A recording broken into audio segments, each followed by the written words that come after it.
Paper था।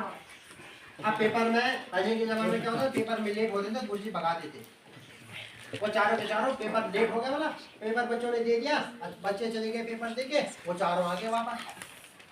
गुरुजी को बोला, गुरुजी प्लीज जैसे तैसे करके हमको पेपर दिलवा दो।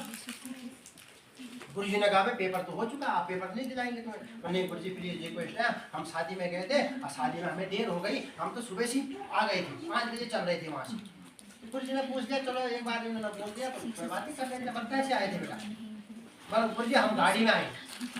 क्या हुआ? गाड़ी में आए और गाड़ी का टायर पंचर हो गया। क्या बोला?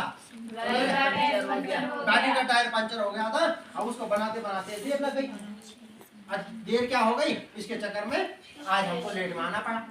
गुरुजी ने कहा ठीक है, तुम्हारे पास केवल मैं एक ही क्वेश्चन दूंगा, ठीक है? बस तुम चारों को अलग अलग कमरे में बिठा दो, चारों को अलग अलग कमरे में बिठा दिया। उनको बोला तुमको मैं एक ही क्वेश्चन पूछूंगा, आप उसमें अगर तुमने सही जवाब दे दिया तो मैं तुमको पास कर दूंगा पूरे परीक्षा में, और अगर गलत जवाब दिया तो तुम जाओ, क्योंकि गुरु गुरु होता है। हुआ क्या?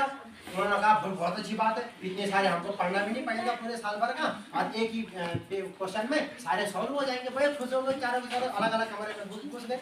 गुरुजी ने चारों के सामने एक टीचर खड़ा कर दिया, ब्लैक बोर्ड में लिखवा दिया कि जिस गाड़ी में आप आए थे, शादी में जो गाड़ी आई थी ना, वो गाड़ी कौन सी उसकी थी, क्या कंपनी, कौन सी कंपनी की गाड़ी थी, और उसका कौन सा टायर पंचर हुआ था?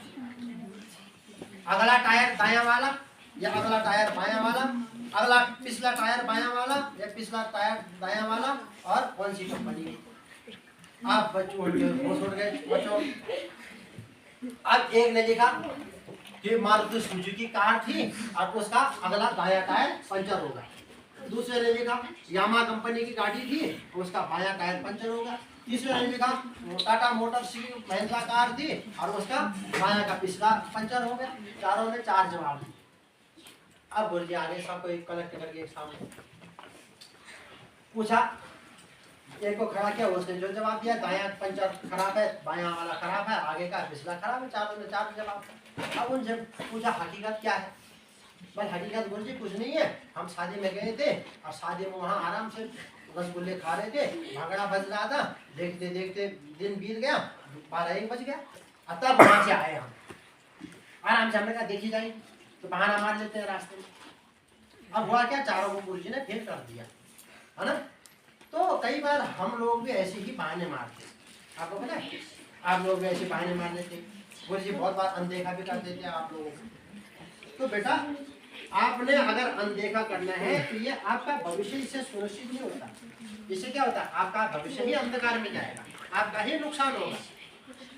तो शिक्षक दिवस में मैं आपको यही कहना चाहता हूँ, हमेशा अपने गुरुजनों का हमें सम्मान करना चाहिए।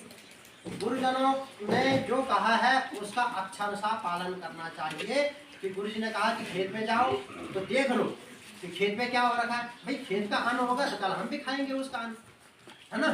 गुरुजी अगर हमें पढ़ा रहे हैं तो गुरुजी हमारे फायदे के लिए पढ़ा रहे हैं कि कल हम कुछ महान बनेंगे, हमारा नाम रोशन होगा। अब पता चला यहाँ गुरुजी को हम फरोखगिरी करके झूठ करके कुछ बता रहे हैं तो गुरुजी के सामने फेल हो जाएंगे। गुरु तो हमेशा गुरु ही होता है, गुरु से बढ़ के आज तक कोई है ही नहीं। क्योंकि इस श्लोक में मैंने भी आपको बता दिया है, गुरु ब्रह्मा गुरु विष्णु गुरु देवो महेश्वरा गुरु साक्षात परब्रह्म तस्मै श्री गुरवे नमः। इसलिए एक गुरु प्रलय और निर्माण करता है, एक गुरु के सानिध्य में आपको जीवन भर रहना चाहिए।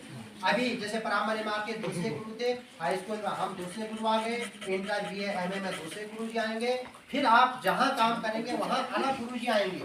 जिस क्षेत्र में आप कार्य करेंगे आपके गुरु जी अलग अलग चयन करते रहेंगे और बनते रहेंगे। ये प्रक्रिया भी एक सतत प्रक्रिया है, मृत्यु के समय तक भी आपके गुरु जी काम आएंगे आपके। तो मेरा आपसे एक ही वचन बोलता हूँ कि जिंदगी में कभी भी कहीं भी गुरुजी मिले तो गुरुजी का अगर आप सम्मान नहीं कर सकते तो गुरुजी का अपमान भी मत करना। पहली बात, ये बात गांठ बांध के याद कर लो।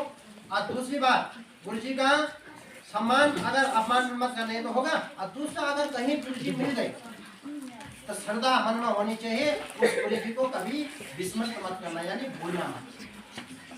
जिस गुरुजी ने आपको एक अंश भी पढ़ाया है, एक अक्षर औ भी पढ़ाया है, को भी पढ़ाया है, खौ भी पढ़ाया है, समझ लो तुम उसको कोई भूलना मत। उस गुरु जी की तब तक तुम्हारे ऊपर कृपा रहेगी जिस दिन तक तुम गुरु जी का आदर सत्कार करते रहोगे। और जिस दिन व्यक्ति अपने गुरु जी का आदर सत्कार न करके स्वयं ही गुरु बन जाता है, उस दिन से उसका पतन होना निश्चित हो जाता है। तो अपनी वाणी को विराम दूंगा मैं। धन्यवाद।